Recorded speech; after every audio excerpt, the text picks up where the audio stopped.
वालेकुम अस्सलाम वरहमतुल्लाहि वबरकातुहू। ये सफेद लिबास देख करके तुम दोनों कहाँ जा रही हो?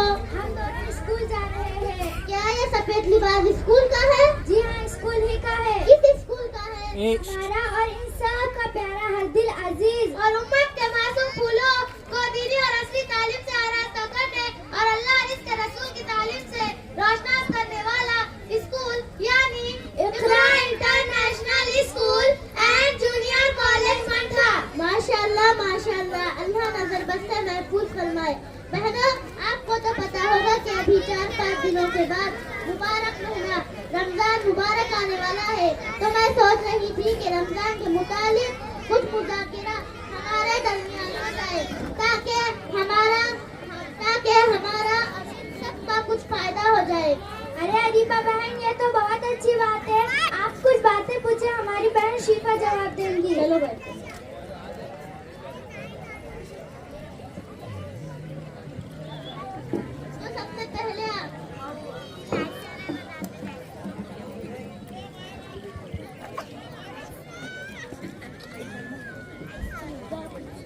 तो सबसे पहले आप बताइए, रोजे किन लोगों पर फर्ज है? माह रमजान के रोजे रखना हर आकिल बालिग मर्द गैर मअज़ूर पर फर्ज है, और जो बिला उज़्र शरई रोजा ना रखे वो शाह इस्लाम की तौहीन करने वाला है। क्या रोजे की हालत में सर में तेल या खुशबू लगाने के इस्तेमाल का क्या हुक्म है? रोजे की हालत में सर में तेल लगाया जा सकता है और खुशबू भी इस्तेमाल की जा सकती है। क्या रोजे की हालत में इंजेक्शन और सलाइन लगा सकते हैं? रोजे की हालत में इंजेक्शन और सलाइन भी ले सकते हैं। क्या रोजे की हालत में गिबत करने से रोजा फासिद हो जाता है? रोजे की हालत में गिबत करने से अगरचे रोजा फासिद नहीं होता, लेकिन इससे बचना जरूरी है क्योंकि गिबत करना गुनाह है और गुनाह करने से रोजे की रूह खत्म हो जाती है और रोजा मकरूह हो जाता है। क्या रोजे की हालत में भाप के जरिए दवा लेने का क्या हुक्म है? इसी तरह भाप के जरिए दवाई लेने से रोजा फासिद हो जाएगा।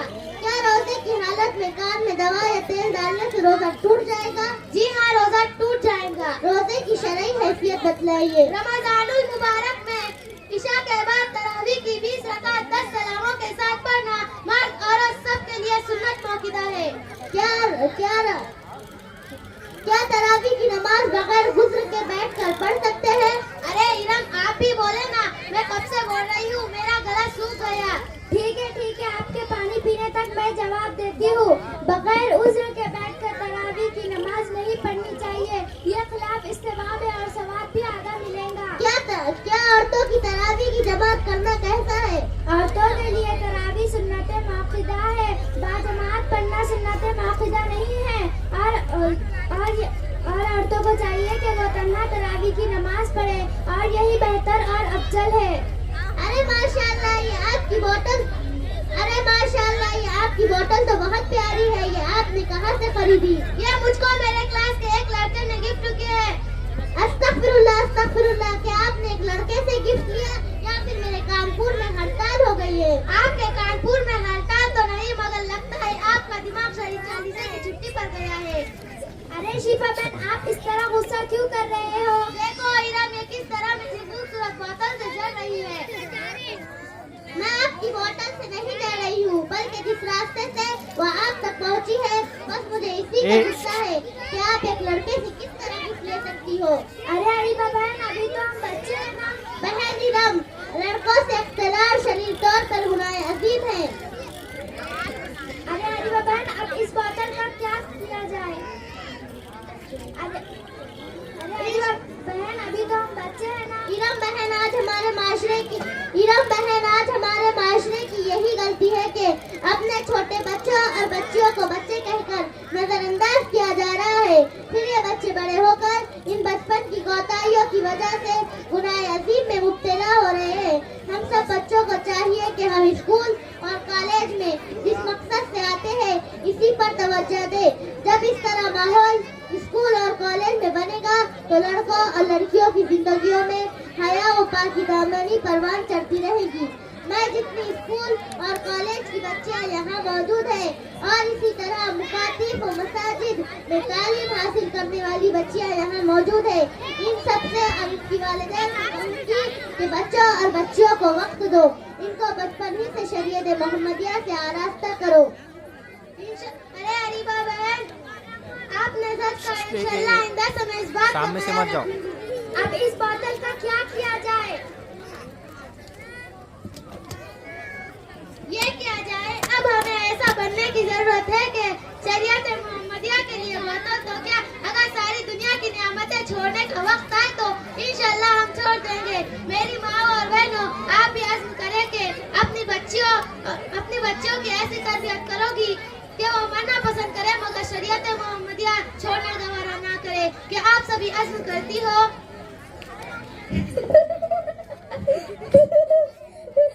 अरे क्या हुआ, मैं कुछ भूल गई क्या?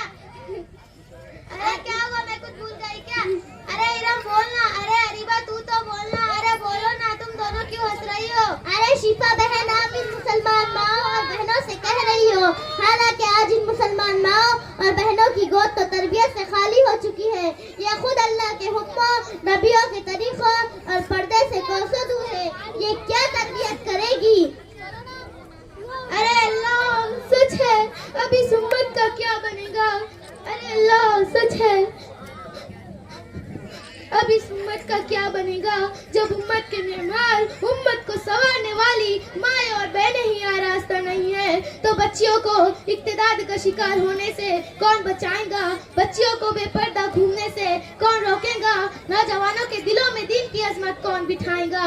और बच्चियों को शरीयत मोहम्मदिया के लिए आरास्ता कौन करेगा? अब उम्मत मुस्लिमा क्या बनेगा? अब उम्मत मुस्लिमा का क्या बनेगा?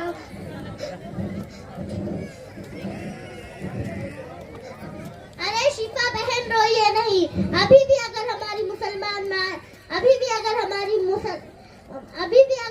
माएँ और बहनें 100% शरीयत से आरास्ता होकर बच्चों और बच्चियों को तरबियत दे तो हालात बदल सकते हैं।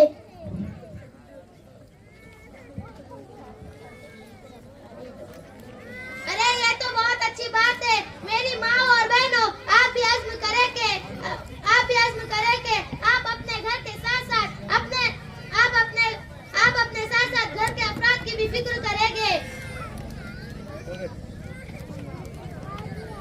अरे इरम बहन, क्या बात है? मौलाना ने उम्मे आनी को तकरीर दी, उसमें भी माँ बहनों को ताकीद, बचत गट में भी माँ बहनों को ताकीद और हमारे सवाल जवाब में भी माँ बहनों को ताकीद। अरे मुझको क्या मालूम? अरे वो बताती ना, घर में मौलाना बाजी के सामने बोलने को डरते होंगे, वहाँ हिम्मत नहीं होती होगी, तो इसकी भड़ास ड्रामे के आड़ में यहाँ निकाले होंगे। अरे अरीबा बहन, ये बात बिल्कुल गलत है। आप मौलाना के बारे में ऐसा ना कहे। अगर ये बात गलत है तो सही बात क्या है? आप दोनों रुको, मैं ही मौलाना से पूछ लेती हूँ। मौलाना, असल में बात क्या है, आप ही बता दे। पहले तो मैं तमाम माओ और बहनों से बड़े ही अदब के साथ माफ़ी की दरख्वास्त करता हूँ। हमारा अपना मकसद इन प्रोग्रामों के ज़रिए, चाहे वो पर्दे पर तकरीर हो, चाहे फिर वो बचत गट के ज़रिए ड्रामा हो, या फिर रमज़ानुल मुबारक के सवाल जवाब के ज़रिए माओ और बहनों को ताकीद हो, ये हमारा अपना मकसद माओ और बहनों के दिलों को ठेस नहीं, बल्कि माओ और बहनों के दिलों को एहसास पहुंचाना है। क्योंकि एहसास अमल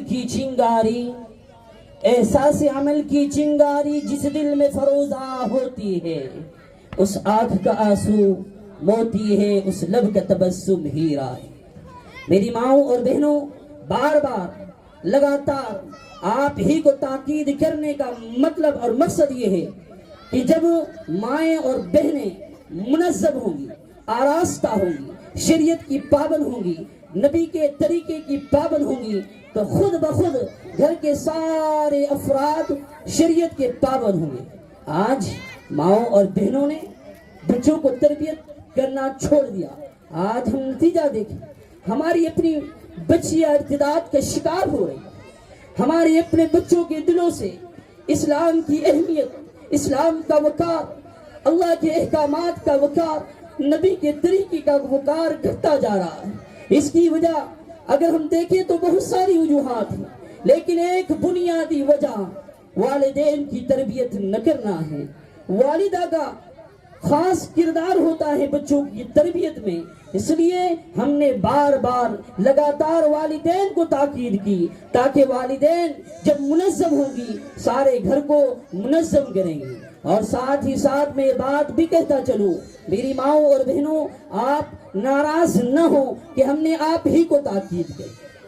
हमने तो मर्दों को भी ताकीद की, लेकिन ये हमारी बात को समझे नहीं।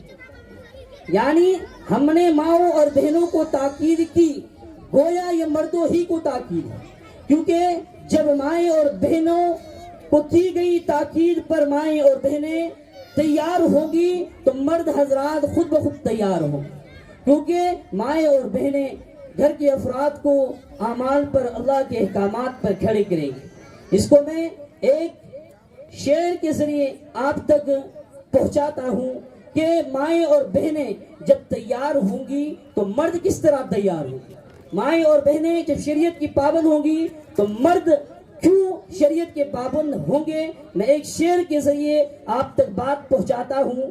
अर्ज किया है, इरशाद इरशाद, अर्ज किया है, इरशाद इरशाद। शोहर लाख भला चाहे तो क्या होता है, शोहर लाख भला चाहे तो क्या होता है, वही होता है जो बेगम ने कहा होता है। अरीबा, इरम, शिफा, तुम इन मर्दों की फिक्र ना करो, इन मर्दों का कंट्रोल तो इन्हीं माँ और बहनों के हाथ होता है। वाह वाह वाह वाह वाह।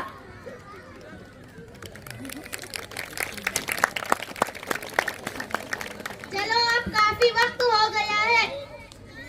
मौलाना ने सही कहा, चलो अब काफी वक्त हो गया है। मैंने रमजान के मुतालिक जितने भी सवाल किए इस पर अमल करे और जो नहीं किए वो वक्त पर उलमा से पूछ ले। अरे शिफा बहन, लगता है हम कुछ भूल रहे हैं। कुछ भी तो नहीं, हमने तो सब बोल दिया। हाँ भूल रहे हैं, मगर हम नहीं, ये सामाइन हजरात भूल रहे हैं। वो क्या भूल रहे हैं? अरे जोरदार क्लैप। मैं प्रोग्राम में शरीक तमाम ही माओ, बहनों और तमाम